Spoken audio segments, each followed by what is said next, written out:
अगर इस वक्त 27 बच्चे हैं तो 27 रहने चाहिए। तो लेट्स सी जी, मैक्रो का second unit, this is very important unit और relatively easy in my opinion. एक सेकंड जी, कोई बच्चा और आ रहे हैं, लेट्स सी। 2 बच्चे हैं, अदीब, अदनान। सलमान खालिद कौन है? अस्सलाम वालेकुम सलमान खालिद, आप कौन है बेटे? Let me know, otherwise I'll have to kind of remove you from the meeting. जी बेटे। शायन अली, अस्सलाम वालेकुम। Salman Khalid, I am removing you from the meeting unless you tell me who you are.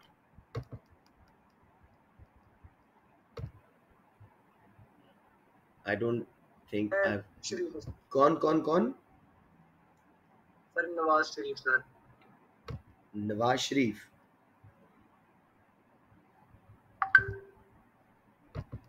That's a pretty poor sense of humor. There you go.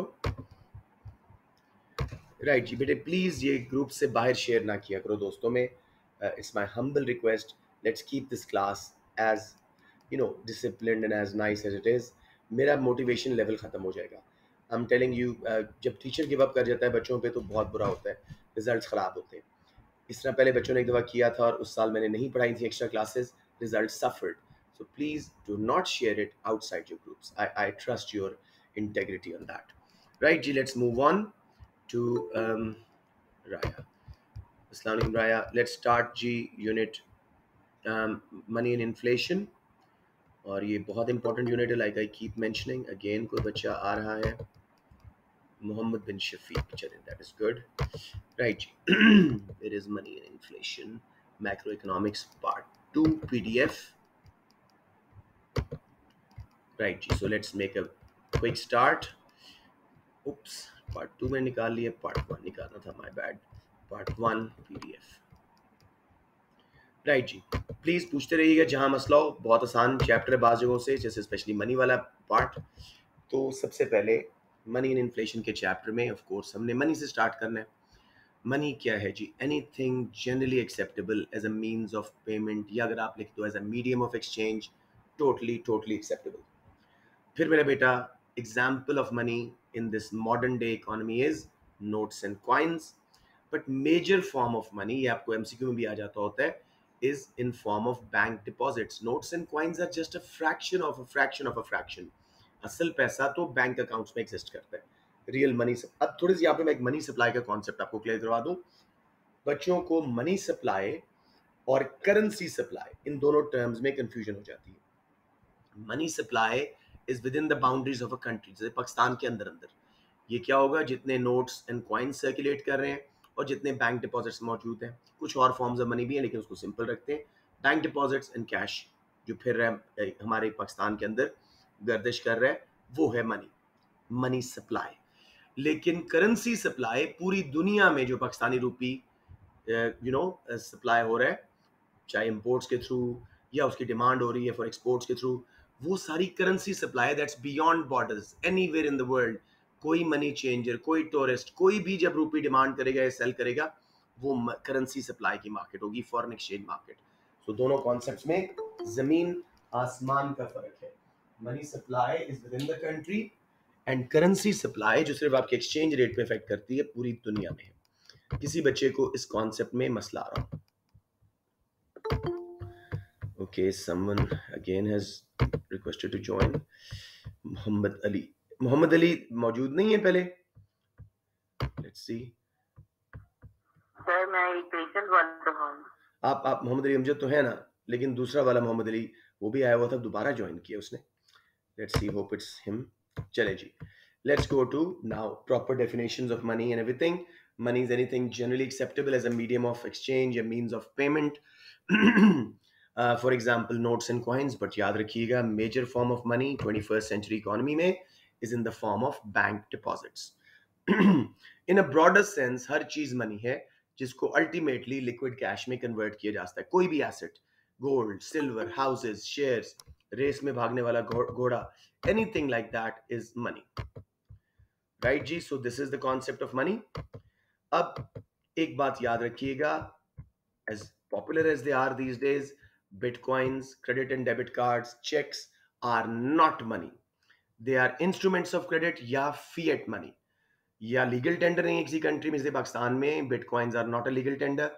Secondly general acceptability नहीं है, इसलिए ये money अभी तक इनको नहीं कहा गया। बहुत जल्दी बिटकॉइंस विल बिकम मनी, अभी नहीं है।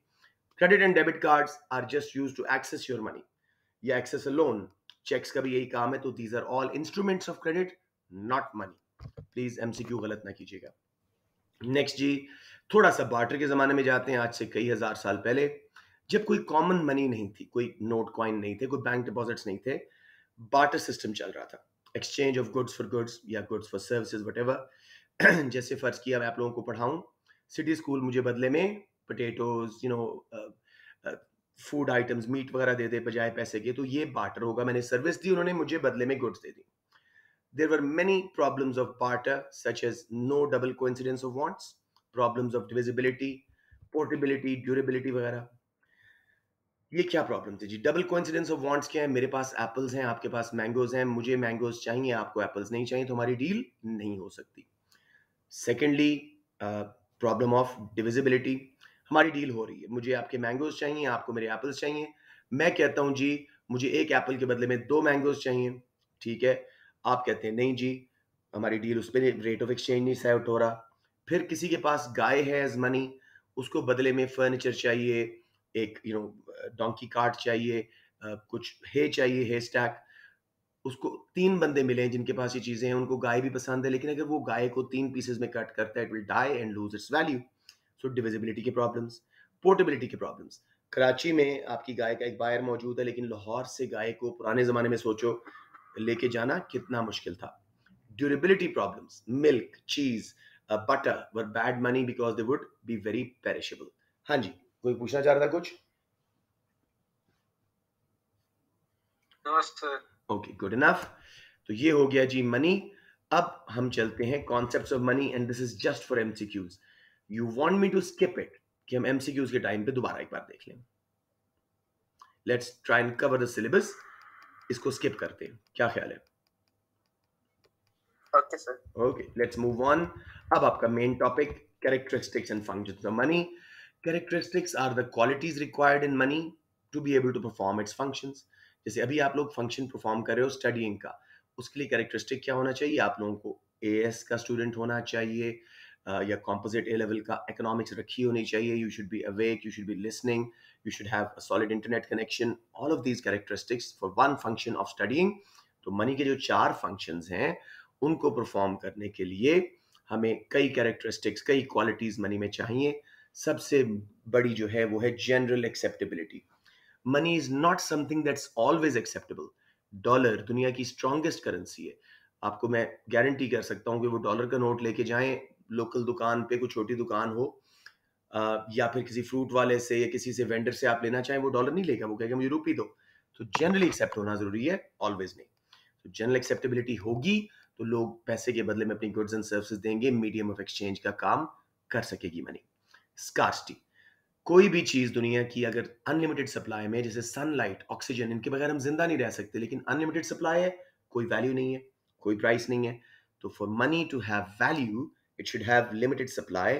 यानी हम दरख्तों के पत्ते या सैंड ऑन द बीच उसको मनी नहीं बना सकते, क्योंकि दुकानदार खुद उठा लेगा, हमसे क्यों लेगा। Portability, money should be easy to move over long distances. आज की मनी इंतहाई पोर्टेबल है। एक एंटर पे कंप्यूटर के लाहौर से आपका पैसा टिम्बकटू में जा सकता है within seconds, online transactions. पुराने जमाने में गाय, बैल, हैवी आइटम्स जो थे, they were difficult to transport. Durability, money should be something that last for a long time, perishable नहीं होनी चाहिए। बेसिकली ड्यूरेबिलिटी के यहाँ मतलब 2 हैं। एक मतलब है कि हमारे नोट्स, कॉइन्स फटे ना, बैंक डिपॉजिट्स तो खैर वो बहुत ड्यूरेबल है। दूसरा, अपनी वैल्यू रखें। वो अगर इन्फ्लेशन हो तो ड्यूरेबिलिटी का कैरेक्टरिस्टिक वीक हो जाता है। फिर जी, ये मनी की value, real power of purchasing, वो गिर जाती है, real value. Divisibility, money should be something that's dividable into smaller denominations. For example, for easy use, for example, 5,000 का नोट भी है, 5 रुपए का कॉइन भी है, ताकि हम सारी ट्रांजैक्शंस आसानी से एग्जैक्ट चेंज दे सकें, ट्रांजैक्शंस आसान हो जाएं। फिर जी, uniformity, note, coins easy to recognise हों, उनको कॉपी ना किए जा सके, डिफिकल्ट टू कॉपी, उसके अंदर वो सिक्योरिटी फीचर्स वगैरह हों। हसन असलम, चलेंगे, गुड टू सी। सो ये चीज़ें मनी के कैरेक्टरिस्टिक हैं। फिर जी एक बार फिर जरा देख लेते हैं। याद रखना, कैरेक्टरिस्टिक्स और फंक्शंस में कंफ्यूजन हो जिनके एंड पे टी वाई लग रहा है, एक्सेप्टेबिलिटी, स्कार्सिटी, पोर्टेबिलिटी, ये कैरेक्टरिस्टिक्स हैं। और फंक्शंस आपके दो दो तीन तीन वर्ड से मिलके बनेंगे, medium of exchange, major of value, so on and so fourth. General acceptability होनी चाहिए मनी में, स्कार्स लिमिटेड होनी चाहिए, पोर्टेबल आसानी से एक जगह से दूसरी जगह जा सके, durable should last the test of time, divisible छोटे छोटे हिस्सों में 5,000 का नोट भी हो जाए, 5 रुपए का कॉइन भी हो जाए, uniformity, money should be very easy to recognise, identical, हर 10,000 रुपए का नोट एक जैसा है, हर 5,000 का नोट एक जैसा है। हम तो जरा पढ़े लिखे इतने नहीं है हमारा मुल्क, तो इसलिए रेड कलर के नोट भी हैं, ग्रीन भी, बाहर एक ही कलर का डॉलर होता है, एक ही कलर का पाउंड होता है, लोग उसको रिकग्नाइज करते हैं बहुत आसानी से। काउंटरफीट ना किए जा सके, उसको आसानी से कॉपी ना किए जा सके, उसमें सिक्योरिटी फीचर्स हों। ये हैं कैरेक्टरिस्टिक्स किस चीज के लिए, मनी के इन 4 फंक्शंस को परफॉर्म करने के लिए। तो फंक्शंस ऑफ मनी, सबसे पहला सबसे बड़ा, medium of exchange. Money should be generally acceptable in exchange for goods and services, and it should be scarce to have value. जरा सोचें, हम पूरा घर बेच देते हैं चंद नोटों के पीछे, राइट? तो मनी जनरल एक्सेप्टेबिलिटी कितनी रखती है कि हमने पूरा घर दे दिया चंद नोटों के पीछे, पूरी गाड़ी दे दी है चंद नोटों के पीछे। तो ये है इसकी जनरल एक्सेप्टेबिलिटी। फिर जब मनी मीडियम ऑफ एक्सचेंज का फंक्शन परफॉर्म करती है तो इसकी वजह से दुनिया रेवोल्यूशनाइज हुई, स्पेशलाइजेशन हुई। पुराने ज़माने में लोग सेल्फ सफिशिएंट थे, अपने कपड़े भी खुद बनाने, अपना खाना भी खुद उगाना, अपने शिकार के लिए स्पेयर्स भी खुद बनाने। अब उसकी ज़रूरत ना रही, मनी बन गई एक कॉमन एक्सेप्टेबल मीडियम, तो सब ने अपनी अपनी स्किल में स्पेशलाइज करना शुरू कर दिया। Why am I just teaching economics? मुझे पता है कि मैं इकोनॉमिक्स पढ़ा के एक generally acceptable medium of exchange money हासिल करूंगा, बाकी स्पेशलिस्ट से उनकी बनाई हुई चीज़ें ले लूंगा। शूज़ बनाने के लिए बाटा शूज़ चला जाऊंगा, लेने के लिए कपड़े लेने के लिए मैं नेक्स्ट चला जाऊंगा। समझ रहे हो, सब स्पेशलिस्ट से उनका बनाया हुआ सामान ले सकता हूँ। सो ये है money as a medium of exchange facilitated specialization. Firms, people and even countries पूरे पूरे एक गुड पे कंपैरेटिव एडवांटेजेस पे था, उस पे स्पेशलाइज कर लिया। स्विट्जरलैंड अपने वॉचेस पे कर रहा है, राडो, रोलेक्स वगैरह, ठीक है। जापान गाड़ियों पे कर रहा है, पाकिस्तान सर्जिकल गुड्स पे कर रहा है, मैंगोज वगैरह पे, ताकि हमें पता है कि जब हम अपनी स्पेशलाइज्ड गुड्स बाहर बेचेंगे, एक्सपोर्ट करेंगे, बदले में generally acceptable medium of exchange money आएगी, दूसरे स्पेशलिस्ट कंट्री से वो खरीद लेंगे जो हमने खुद नहीं बनाया। समझ आ गया मीडियम ऑफ एक्सचेंज, या कोई कंफ्यूजन बच्चों?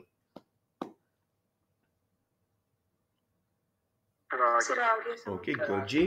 दूसरा बहुत आसान है, स्टोर ऑफ वेल्थ या store of value. Money saving का फंक्शन परफॉर्म करती है ताकि फ्यूचर में दोबारा इसको हम यूज कर सकें। इसके लिए मनी को कौन से दो कैरेक्टरिस्टिक अपना वो चाहिए, कौन सी कैरेक्टरिस्टिक चाहिए? ड्यूरेबिलिटी चाहिए। मनी लास्ट करे over a period of time, जल्दी से विजल आउट ना कर जाए, तो दिस इज कॉल्ड मनी का कैरेक्टरिस्टिक ऑफ ड्यूरेबिलिटी। चाहिए for store of wealth, for saving. लेकिन अगर हाई इन्फ्लेशन हो एक कंट्री में, तो मनी का ये function store of wealth, store of value जो है वो बहुत वीक हो जाता है। So basically money is something that can be saved for future use. इसके लिए मनी का कैरेक्टरिस्टिक क्या रिक्वायर्ड है? ड्यूरेबिलिटी, ताकि अपनी वैल्यू को पैसा रिटेन कर सके। जब महंगाई ज़्यादा हो तो मनी लूजेस दिस फंक्शन। एक ज़माने में मैंने आपको बताया था शायद क्लास में कि जर्मनी में हाइपर इन्फ्लेशन थी सेकेंड वर्ल्ड वॉर के बाद या उसके दौरान। इतनी इन्फ्लेशन थी कि एक चोर आया चोरी करने के लिए, उसने देखा एक बकेट पड़ी है जिसके अंदर 15,000 डोइचे मार्क्स पड़े हैं, उसने मार्क्स निकाल के साइड पे रख दिए और बकेट चोरी करके ले गया। उसके हिसाब से वो टोकरी की वैल्यू ज़्यादा थी उन नोटों से, क्योंकि वो सिर्फ बर्निंग का काम कर सकते थे, उसकी वैल्यू परचेजिंग पावर रही नहीं थी महंगाई की वजह से। जिम्बाब्वे में एक एक अंडा बिलियंस ऑफ डॉलर्स में बिका। Yes, absolutely absolutely. सो ये हो गया जी store of wealth, store of value. Means of deferred payment, money can be use for credit purchases, buy now pay later. इस फंक्शन ऑफ मनी के लिए भी अगेन ड्यूरेबल होना जरूरी है और डिविजिबल, ताकि आप किस्तों में सही अमाउंट पे कर सको। इन्फ्लेशन इस फंक्शन को भी बुरी तरह अफेक्ट करती है। जितना पैसा फ्यूचर में जाता रहता है, अगर महंगाई हो, उसकी वैल्यू कम कम कम होती रहती है, परचेजिंग पावर। ये रियल वैल्यू ऑफ मनी का कॉन्सेप्ट बहुत जरूरी है आपका लेना। लास्ट जी, measure of value, unit of account का फंक्शन। मनी एक तो यार्ड स्टिक है to compare the worth of different goods in terms of prices. I will not engage you but just to let you know, मैं दो words बोल रहा हूँ, आपको फौरन अंदाजा हो जाएगा कि मनी किस तरह वैल्यू जजमेंट कर रही है, कि किस चीज की वैल्यू कितनी है. सुजुकी मेहरान, पोशे के एन. एकदम से सुजुकी के हिसाब से आपको 7-8 लाख 10 लाख जमीन में आए और पोशे के हिसाब से 7-8 करोड़ माइंड में आए. तो पैसे ने बता दिया किस चीज की कितनी वैल्यू है. डायमंड रिंग, सिल्वर रिंग, कैसे मनी यार्ड स्टिक बन रहा है, major of value. Unit of account, money सारी अकाउंटिंग ट्रांजैक्शन रिकॉर्ड करती है. जो बच्चे अकाउंट्स पढ़ते हैं उनको पता है मनी मेजरमेंट प्रिंसिपल, यानी हम सिर्फ वो चीज रिकॉर्ड करते हैं जो मनी में रिकॉर्ड हो सके. हम ये नहीं लिखते हमने इतने सोफे लिए हैं, हम लिखते हैं हमने इतने सोफे लिए हैं for this much money, debit credit जो भी करना है. ये हो गया जी मनी के function. We've done it, but मैं सेटिस्फाइड नहीं हूँ अभी फॉर माई सेल्फ. कुछ बच्चों का माइंड में आ रहा है, तो मैं जल्दी से एक 8 मार्क का क्वेश्चन आपको 2 एंगल से करवाता हूँ ताकि हमें समझ आए कि कैसे इसको करना है और एक बार रिवीजन भी हो जाए इसी बहाने. तो लेट्स सी जी, वो कहता है क्वेश्चन आपसे, explain what is meant by money in the 21st century modern economy and what functions it performs. या कहता है what characteristics it should have. Each case answer आपका सेम है. Let's start with money की definition, 2 marks knowledge के. It is anything generally acceptable as a means of payment. For example, notes and coins, but major form of money is bank deposits. Example का 1 mark, definition का 1 mark. बहुत दिल करे तो in a broader sense लिख दो, note bitcoins वगैरह लिख दो, but just stay here. पहले 3 लाइनों में ही आपके 2 मार्क्स हैं, और लिखना चाहो तो लिख सकते हो, लेकिन 3 लाइनों में आपके 2 मार्क्स हो गए. सो लेट्स गो टू, हमें कितने फंक्शन चाहिए 6 मार्क्स एप्लीकेशन के लिए? 2. वेल एक्सप्लेन, दो वेल एक्सप्लेन. बट मैं हमेशा सजेस्ट करता हूँ 3 करें, क्योंकि बच्चा पार्शियल एक्सप्लेनिंग करता है. तो उसके लिए बेस्ट है कि आप थोड़ा सा बार्टर के प्रॉब्लम्स का हवाला जरूर दो हर फंक्शन के साथ. Let's do it like this. Let's see. पहला फंक्शन मनी का है जी, मीडियम ऑफ एक्सचेंज. अब हम बताएंगे money should be generally acceptable, उसका कैरेक्टरिस्टिक बता दिया, in exchange for goods and services, and it should be scarce to have value. दो उसके कैरेक्टरिस्टिक बता दिए. In olden times, there was no common medium of exchange, no common money. Hence, people did not use to specialize. Nowadays, each worker and firm and even country specialize on a narrow range of goods. This is only possible due to the function of medium of exchange. It has removed the problems of barter. Countries, people, and firms are specializing on narrow range of goods because they can get money and buy from other specialists what they do not produce themselves. ये आपका 3 marks का fully explain था. किसी बच्चे को यहाँ problem mark कहाँ से आए? Definition of medium of exchange, उसको कौन से कैरेक्टरिस्टिक्स चाहिए, फिर बार्टर को मसले उसने कैसे हल किए. Everyone clear? Yes sir. Okay, let's go to second one. ये सामने लिखा हुआ है, कोई बच्चा मेरे अंदाज में, anyone, store of wealth, store of value, ये फंक्शन पहले बताए है क्या, सामने लिखा हुआ है. फिर उसको कैरेक्टरिस्टिक क्या चाहिए वो लिखा हुआ है. फिर उसके बाद बार्टर के प्रॉब्लम्स क्या होते थे और कैसे इसको रिमूव किया मनी ने. Anyone? Saving for future consumption. Money should be durable to retain its value. In barter system, some goods cannot be stored like perishable items, fruits, because absolutely absolutely, बहुत अच्छा बताया. कौन बोल रहे हैं? Is that Shayan? Who is this? बहुत अच्छे, शाबाश साथ, वेरी गुड. तो ये है हमारा कॉन्सेप्ट. थोड़ा सा बता देना कि हाई इन्फ्लेशन इस फंक्शन को वीक करता है और क्वालिटी ऐड हो जाएगी. मींस ऑफ डेफर्ड या फ्यूचर पेमेंट्स. एक और बच्चा apart from the one who already done it, वही पहले एक्सप्लेन करो, सामने लिखा हुआ है, फिर उसके क्या कैरेक्टरिस्टिक चाहिए, फिर बार्टर का फंक्शन, बार्टर की प्रॉब्लम्स कैसे रिमूव करता है मनी. जी, एनीवन जी, ओपन.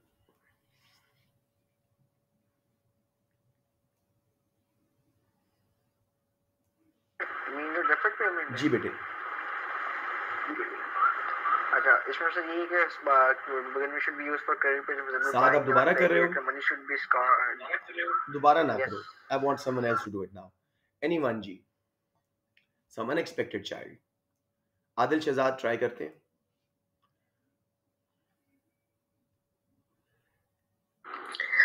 सर इसमें ये होता है कि बाय नाउ और पे लेटर वाली चीज होती है, तो बार्टर सिस्टम इसको इस तरह वीक कर सकता है कि उस टाइम आप गुड्स के बदले गुड्स दे रहे हो, तो इस तरह तो वहाँ पे पॉसिबल नहीं है कि मैंने गाय दी और मैं उससे कहूँ कि फर्नीचर में बाद में ले लूंगी आपसे, क्योंकि तो गाय मर इस वजह सकती से है, ठीक है, गाय मर सकती है, बटर चीज वगैरह लास्ट नहीं करेंगे फ्यूचर में, तो इसके लिए ड्यूरेबिलिटी और डिविजिबिलिटी होना जरूरी है।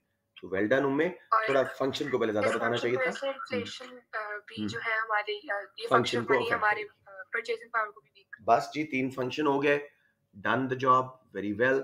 यही वो कहता सर मैंने सोर्ट ऑफ वेल्थ के हवाले से क्वेश्चन है जी। सर एंड पे है कि दिस फंक्शन सर के if there is high inflation this function of money gets weak जी। तो sir in case of property, जब मनी प्रॉपर्टी की फॉर्म में होगी जैसे हाउसेस वगैरह, तो सर उसमें तो नहीं है जिनके absolutely gold houses are very good form of money in that sense, लेकिन वो ब्रॉडर मनी है। इकोनॉमिक्स जिसको बेसिक मनी मान रही है वो notes and coins and bank deposits हैं, ठीक है ना, इसलिए हम इस तरह करके वेरी वेरी गुड, शाबाश उदन। So everybody clear? यही क्वेश्चन होता, which characteristics money needs to perform its functions. Again वही बात है, आप कहें जी money needs general acceptability and scarcity to perform its function of medium of exchange. People should be willing and happy to accept money in return for their goods and services. If money is not scarce, it's an unlimited supply, it will have no value. People will not give their goods and services in return for beach sand and stuff like that.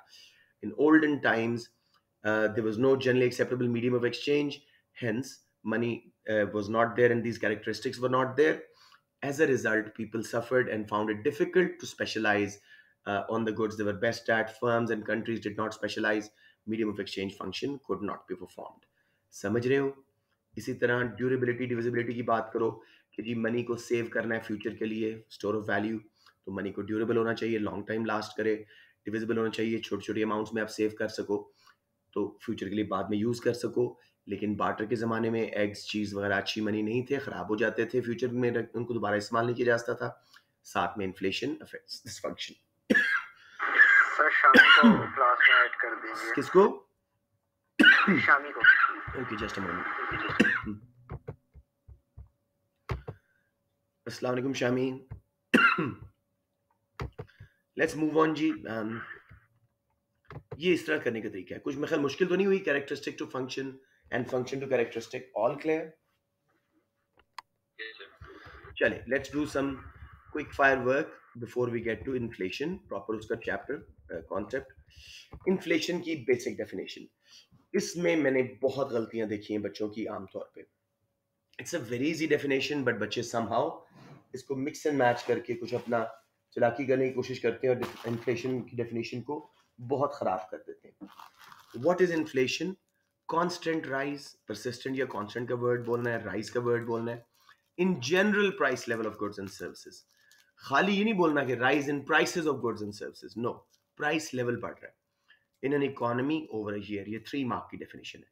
It is a constant rise in the general price level of goods and services in an economy in a country over a year. Please इसको रट लें। बच्चे क्या लिखते हैं? Inflation is when prices are rising, when goods and services are becoming expensive. नहीं, that is wrong. हर चीज महंगी नहीं हो रही। नोट देखो, does not mean every product is becoming expensive. Pakistan में कितनी इन्फ्लेशन है, कुछ चीजें सस्ती हो रही हैं। Electronic goods, mobile phone packages सस्ते हो रहे हैं। एक representative basket of goods and services, वो हर साल अगर महंगी होती जा रही है तो मतलब महंगाई है। लिहाजा इन्फ्लेशन की डेफिनेशन को जनरल प्राइस लेवल बोलना है, गुड्स एंड सर्विसेज की प्राइसेस नहीं बोलनी। Constant rise in the general price level of goods and services in a country in an economy over a year. कोई कंफ्यूजन यहाँ इन्फ्लेशन की डेफिनेशन में? ओके, छोटे छोटे कॉन्सेप्ट ले रहे हैं इन्फ्लेशन के ताकि फिर इसको अच्छी तरह समझ सकें। डिग्रीज ऑफ इन्फ्लेशन, माइल्ड या creeping, this is very good for economy, 1 से 2%, ठीक है, बाद में देखेंगे क्यों अच्छी है। Hyper inflation really bad for the economy, very dangerous.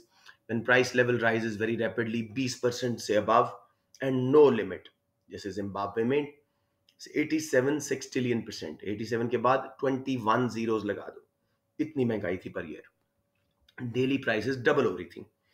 Okay, यहाँ पे मैं एक क्वेश्चन पूछना चाह रहा हूँ।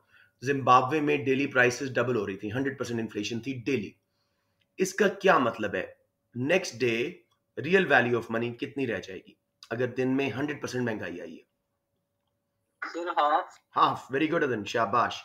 तो उस जमाने में जो शॉपकीपर्स थे, अगर आप उनको चेक दे रहे हो जो नेक्स्ट दिन कैश होगा, वो आपसे डबल अमाउंट का चेक लेते थे।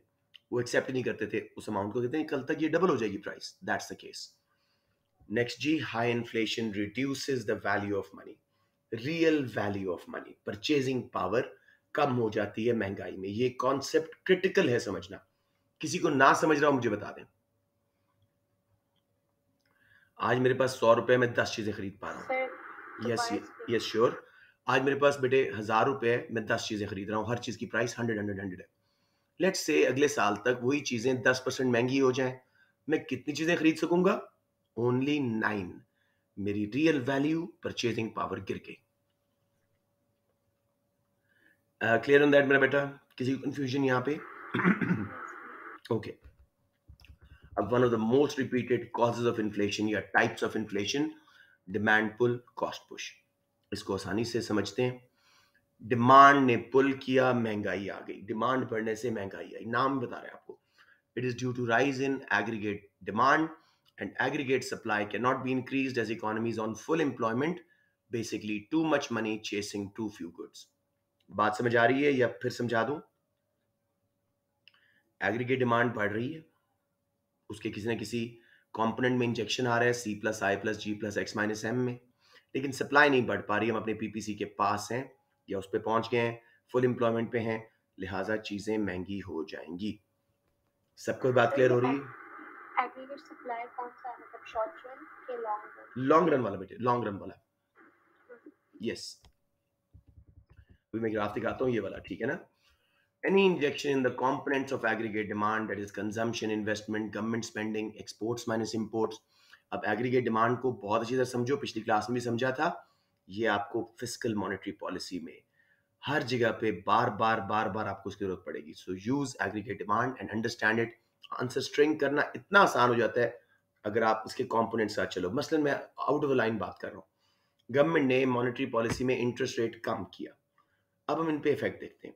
इंटरेस्ट रेट कम होने से कॉस्ट ऑफ बोरोइंग कम, रिटर्न ऑन सेविंग कम, लोग सेव कम करेंगे, बोरो ज्यादा, कंजम्पशन का इंजेक्शन, फर्म्स भी बोरो करके इन्वेस्ट करेंगी, इन्वेस्टमेंट का इंजेक्शन। इंटरेस्ट रेट कम होने से हॉट मनी हमारे मुल्क में कम आएगी, हमारे बैंक्स में सेव होने के लिए। एक्सचेंज रेट नीचे जाएगा, एक्सपोर्ट सस्ती, इंपोर्ट्स महंगी, X माइनस M में injection, aggregate demand shift to the right. पूरा आपका 6 मार्क का आंसर बन गया। समझ रहे हो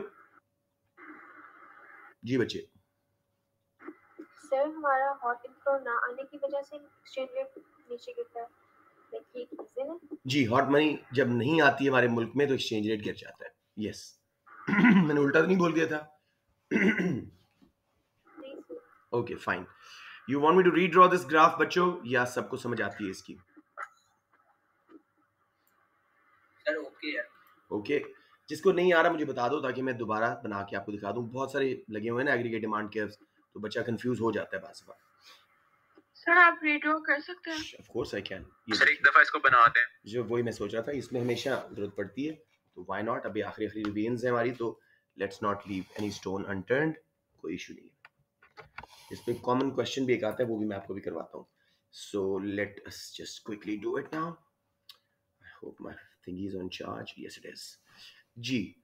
अब बेटे देखो मैं कर क्या रहा हूँ, मैं वो कल जो पढ़ा था लॉन्ग रन एग्रीगेट सप्लाई, उसको ड्रॉ कर रहा हूँ। ओह माय गॉड, थोड़ा सा चार्ज कम है, इसकी वजह से लाइनें टेढ़ी लग रही हैं। चले लेट्स मैनेज, अगर ना हुआ तो मैं दूसरे कमरे से ले आता हूँ। प्राइस लेवल, रियल जीडीपी, याद रखना मैक्रो का ग्राफ है। अच्छा जी, पहले सप्लाई कर्व हमारा लॉन्ग रन का परफेक्टली इलास्टिक, हम पीपीसी के अंदर हैं, आसानी से लेबर, कैपिटल, लैंड वगैरह अवेलेबल है, एंटरप्राइज अवेलेबल है, सप्लाई आसानी से बढ़ रही है। फिर हम अपने पीपीसी के पास आ गए, सप्लाई इनइलास्टिक होना शुरू हुई। फिर पीपीसी के ऊपर आ गए, सप्लाई परफेक्टली इनइलास्टिक। क्लियर हो गया मेरे बच्चों या कोई confusion? Long run aggregate, sorry come again.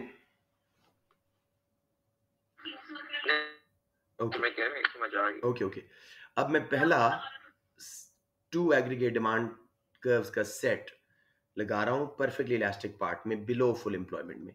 ये पहला इक्विलिब्रियम डिमांड सप्लाई, बस शेप एग्रीगेट सप्लाई की फर्क है, बाकी वही डिमांड सप्लाई ही है। प्राइस लेवल और नेशनल इनकम y0, आप q0 भी लिख दो तभी भी ठीक है। दूसरा मेरा एग्रीगेट डिमांड कर्व शिफ्ट हुआ अगेन इलास्टिक पार्ट में। अब नोट करें, सिर्फ नेशनल इनकम बढ़ रही है, जीडीपी बढ़ रहा है, प्राइस लेवल वहीं का वहीं है, ठीक है, सप्लाई साथ साथ बढ़ रही है। अगर एग्रीगेट डिमांड बढ़े अगले उस हिस्से में जहां हम फुल एम्प्लॉयमेंट के पास हैं, यानी रिसोर्सेज हमारे जो हैं स्पेयर रिसोर्सेज, अब उनकी कमी होना शुरू हो रही है, तो अब थोड़ा सा प्राइस लेवल भी बढ़ेगा। ये है डिमांड पुल इन्फ्लेशन, लेकिन जीडीपी रिलेटिवली ज्यादा बढ़ेगा, ठीक है। इसके बाद अगर हमारा एग्रीगेट डिमांड कर्व बाहर शिफ्ट होता है 83 पे या 84 पे, तो नोट करो सिर्फ प्राइस लेवल बढ़ रहा है, जीडीपी उतरेगा उतना ही है। तो ये है जी आपकी डिमांड पुल इन्फ्लेशन। सबको समझ आ गया या कोई confusion?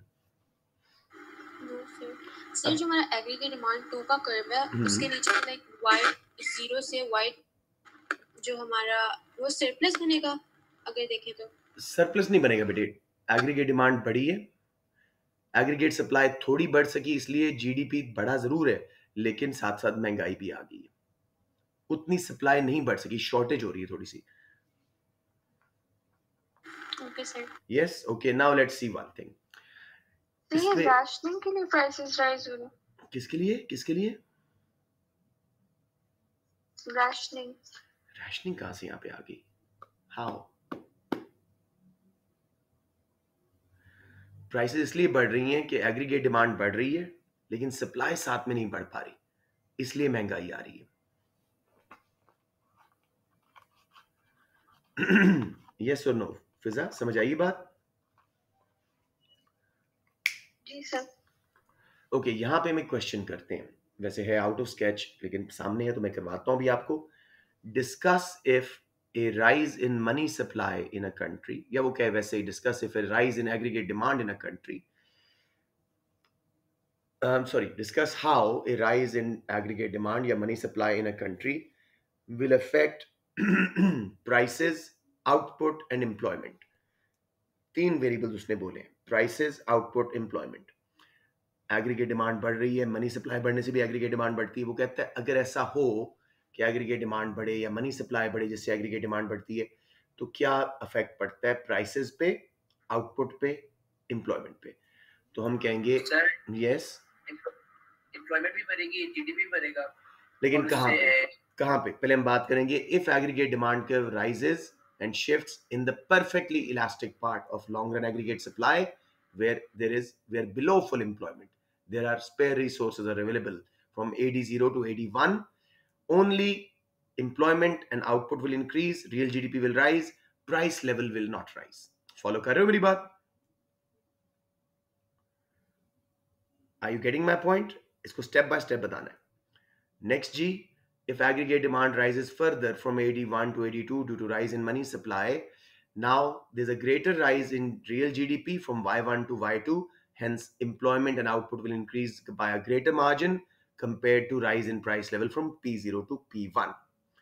But if after that aggregate demand keeps rising further, there'll be only higher price levels, rise in prices will be there, no increase in GDP, output and employment. Follow कर रहे हैं मेरे बच्चे? Evaluation में it depends on where aggregate demand curve intersects long run aggregate supply curve.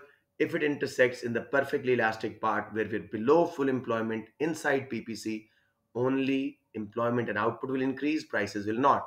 But if it shifts in the relatively inelastic part when we are close to full employment, then price level and GDP will both rise, output employment will also rise. However, after that, when we're on full employment, any rise in aggregate demand will result in just jumps in prices, output and employment will not increase. समझ आ गया मेरे बच्चों? कोई confusion? Yes sir. Okay, anyone जी, any questions here? कुछ girls को मसला हो रहा था?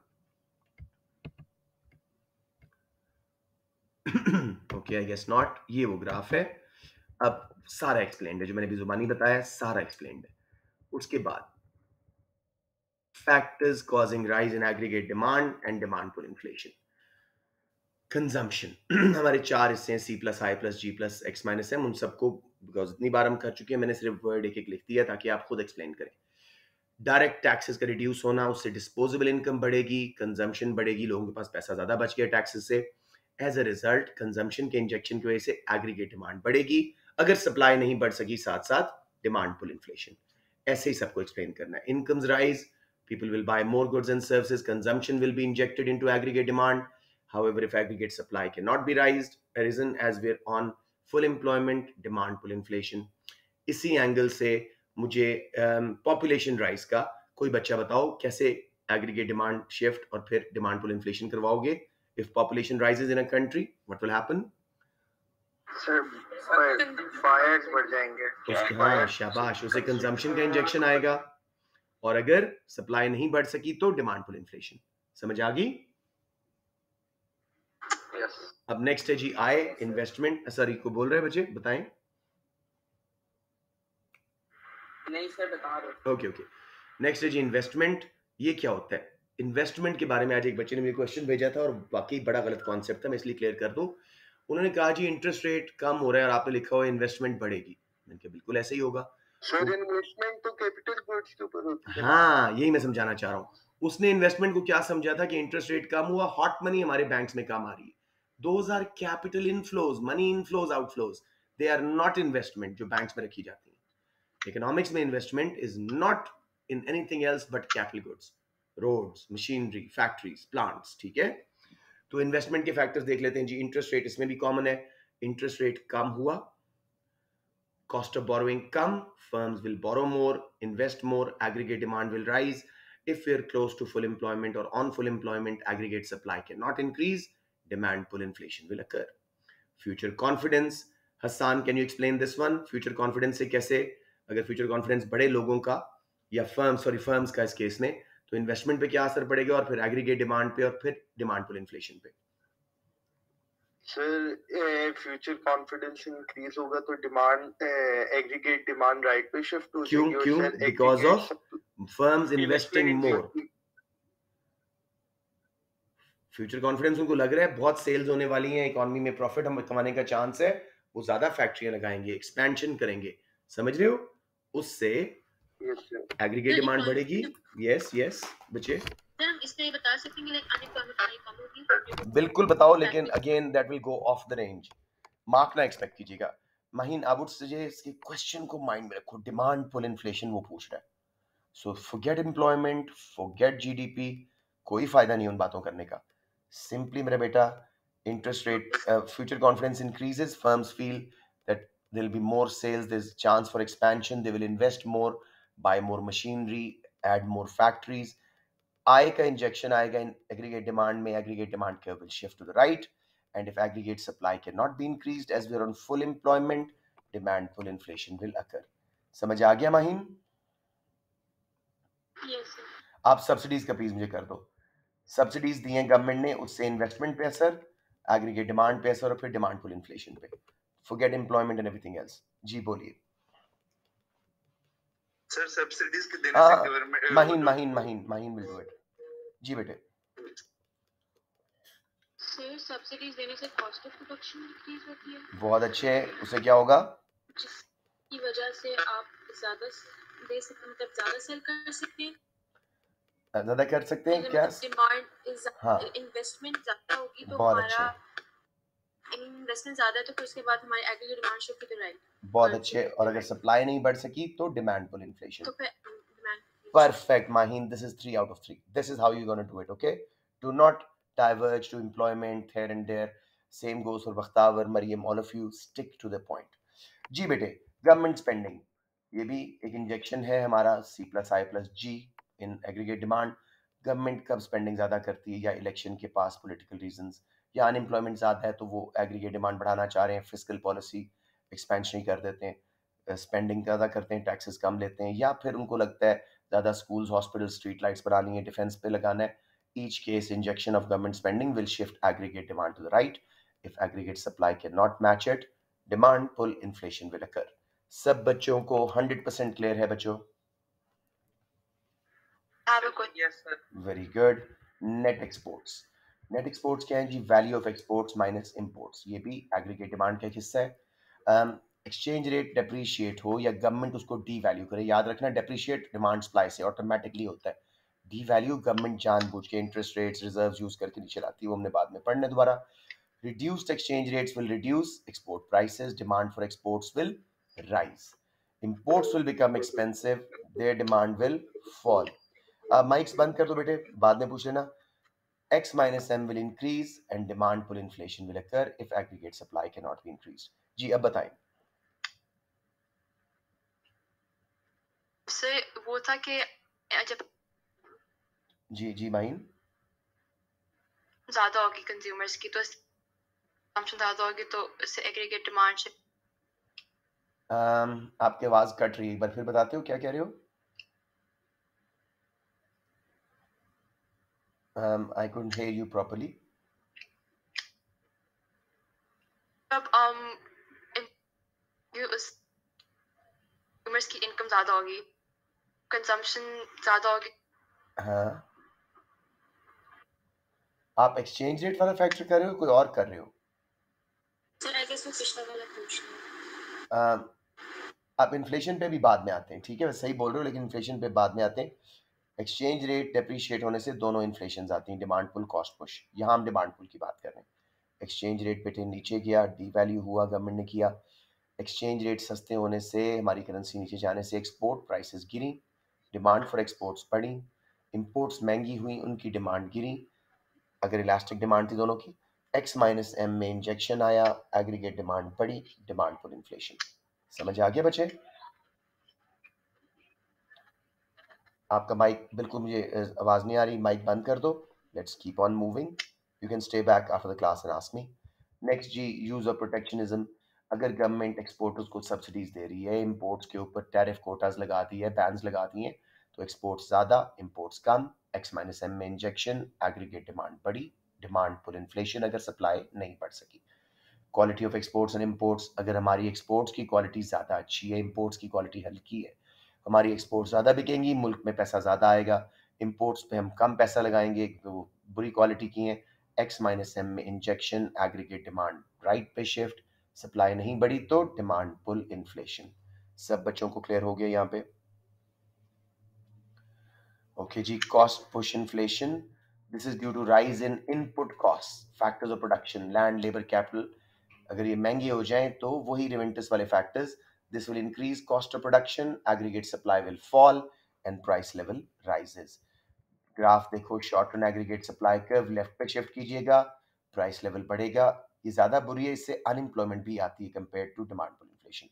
तो what is cost push inflation? Cost of production बढ़ने से महंगाई आई, due to rise in input cost. Inputs हैं जो फैक्टर्स ऑफ प्रोडक्शन लग रहे हैं प्रोडक्शन में, मशीनें, लेबर, लैंड। तो अगर किसी भी वजह से इनपुट कॉस्ट बढ़ती हैं, कॉस्ट ऑफ प्रोडक्शन बढ़ेगी, एग्रीगेट सप्लाई कॉस्ट बढ़ने से लेफ्ट पे शिफ्ट होगी, प्राइस लेवल बढ़ेगा।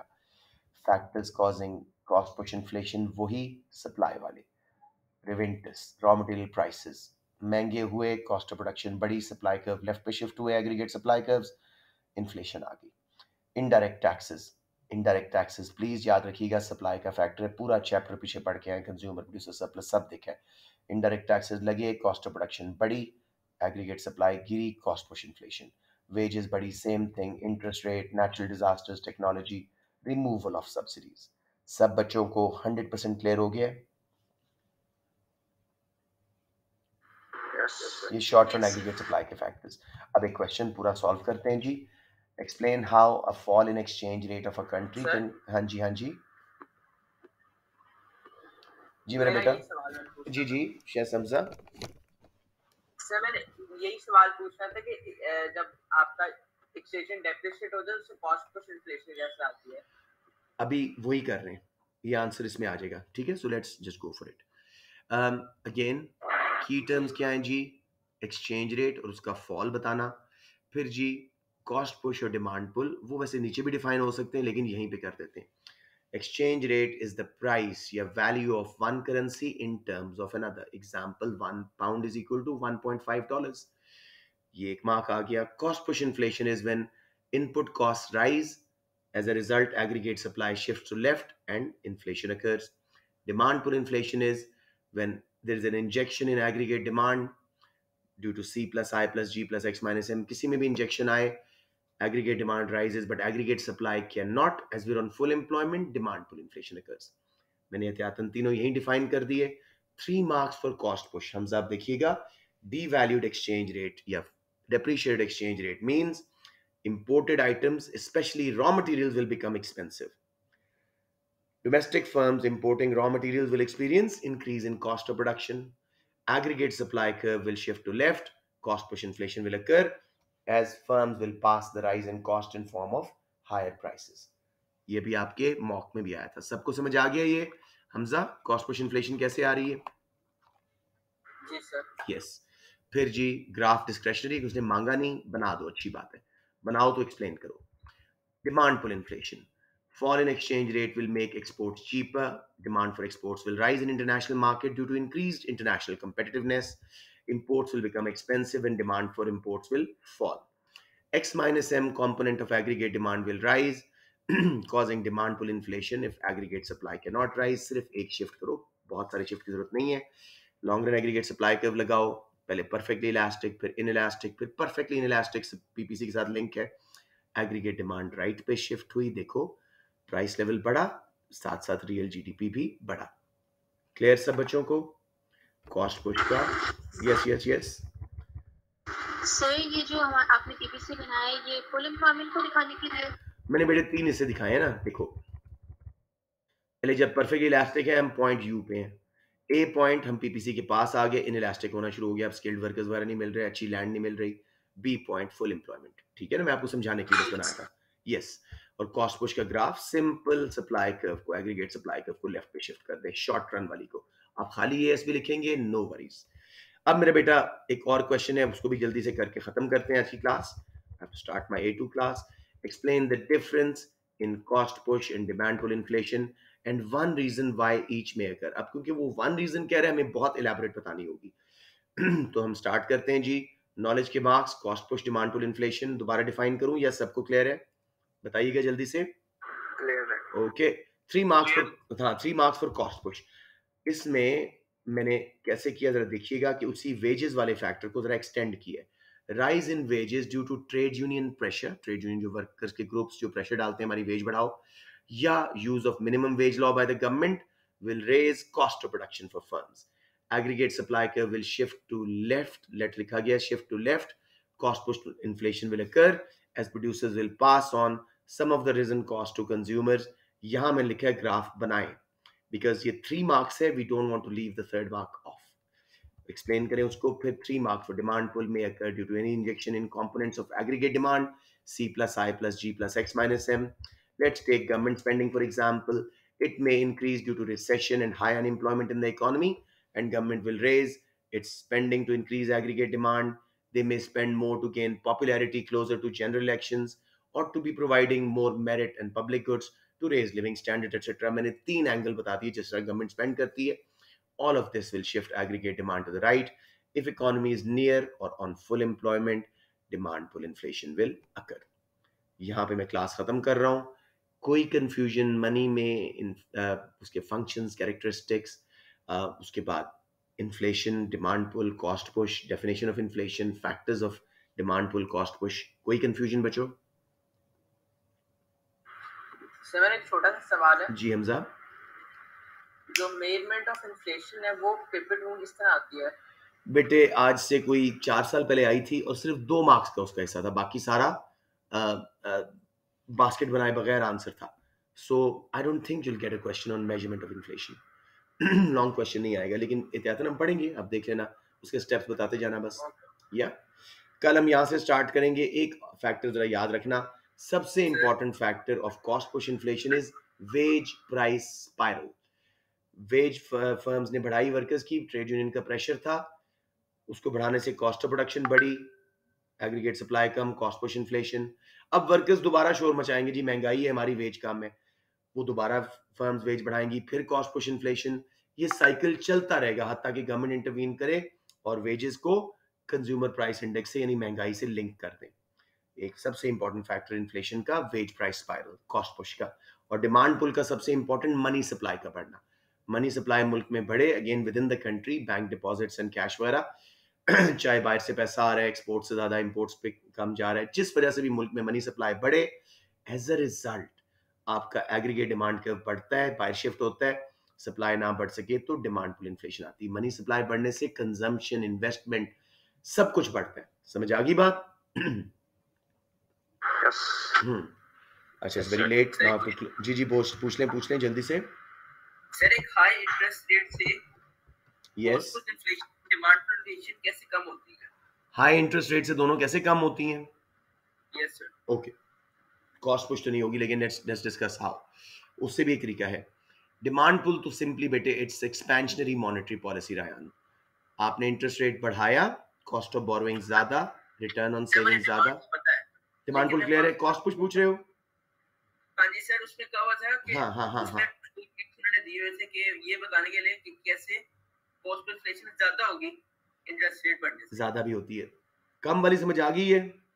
ज्यादा वाली बताऊं? चलिए मैं दोनों बताता हूँ। इंटरेस्ट रेट बढ़ने से हॉट मनी आपके मुल्क में आती है, आपके बैंक्स में, आपकी करेंसी की डिमांड बढ़ती है, एक्सचेंज रेट ऊपर जाता है, इंपोर्टेड रॉ मटेरियल सस्ते होते हैं, उसकी वजह से कॉस्ट पुश इन्फ्लेशन कम हो जाती है। सेकेंडली, इंटरेस्ट रेट बढ़ने से मेरा बेटा फर्म्स की कॉस्ट ऑफ बोरोइंग बढ़ती है। जिन फर्म्स ने लोन्स लिए हुए थे उनकी कॉस्ट ऑफ प्रोडक्शन बढ़ती है, उससे एग्रीगेट सप्लाई लेफ्ट पे जाती है, कॉस्ट पुश इन्फ्लेशन आती है। समझ आ गई बात? Okay sir. और लॉन्ग रन में फर्म्स इन्वेस्ट कम करती हैं, long run aggregate supply curve left पे शिफ्ट होता है, उससे भी कॉस्ट पुश इन्फ्लेशन आती है। Good question Ryan.